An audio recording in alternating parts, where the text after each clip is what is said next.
Vous êtes hospitalisé et vous venez de faire un infarctus cérébral ou AVC, accident vasculaire cérébral ischémique. Il s'agit d'une artère qui s'est bouchée à l'intérieur de votre cerveau. La partie de votre cerveau qui était alimentée en oxygène par cette artère a été endommagée.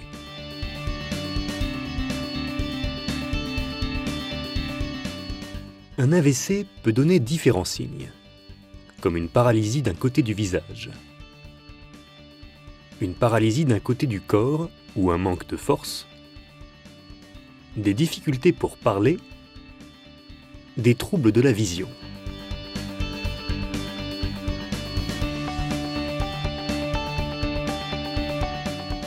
Durant votre hospitalisation, vous passerez différents examens afin d'explorer l'AVC et de rechercher une cause. Il peut y avoir une IRM, une échographie des artères du cou. Tant que cet examen n'est pas réalisé, il est important de ne pas se lever. Si une artère est bouchée, le fait de se lever peut aggraver l'AVC. Une échographie cardiaque, une prise de sang afin de rechercher un diabète, un taux de cholestérol élevé ou d'autres causes d'un AVC.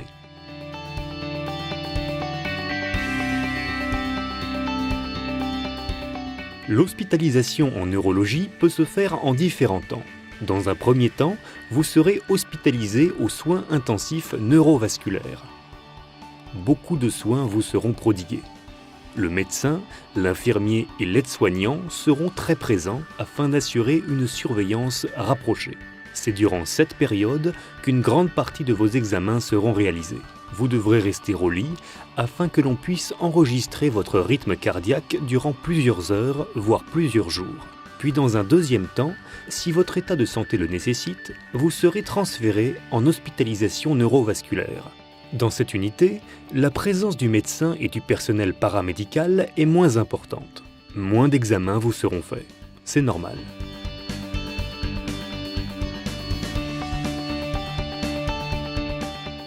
Au cours de votre séjour en unité neurovasculaire, si votre état de santé le nécessite, vous commencerez votre rééducation. Un kinésithérapeute, une orthophoniste, un ergothérapeute, une neuropsychologue peuvent s'occuper de vous en fonction de vos besoins. Une psychologue ou une assistante sociale peuvent intervenir. Des bénévoles de l'association France AVC peuvent vous rendre visite.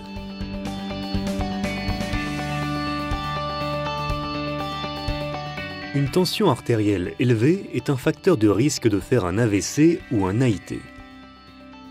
Le tabagisme est aussi un facteur de risque et ce risque est proportionnel à la durée et à la quantité de cette consommation.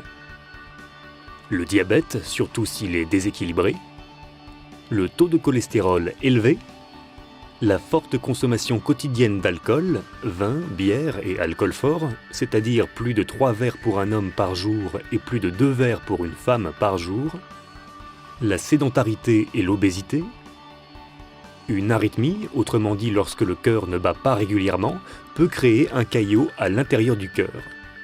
Ce caillot est alors susceptible de boucher une artère dans votre cerveau.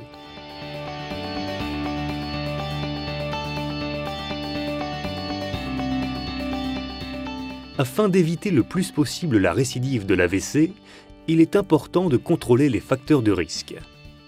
L'hypertension artérielle, le diabète et le cholestérol doivent être bien maîtrisés en prenant bien son traitement et en apportant une attention particulière à son alimentation. Une surveillance régulière de sa tension et de son diabète est fortement conseillée. Nous vous conseillons également d'éviter la sédentarité en ayant une activité physique régulière. L'arrêt du tabac et de l'alcool est indispensable. C'est pourquoi une aide vous est proposée lors de votre hospitalisation.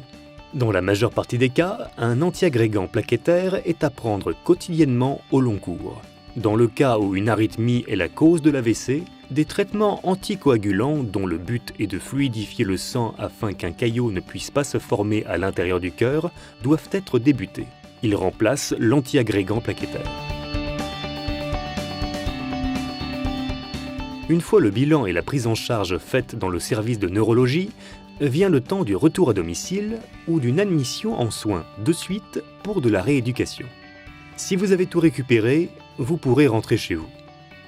Si vous avez presque tout récupéré, un retour à domicile est envisageable avec des aides et/ou des prises en charge en cabinet libéral. Si vous n'avez pas tout récupéré, un passage par un service de réadaptation est nécessaire pour récupérer de l'autonomie et s'adapter à un éventuel handicap résiduel.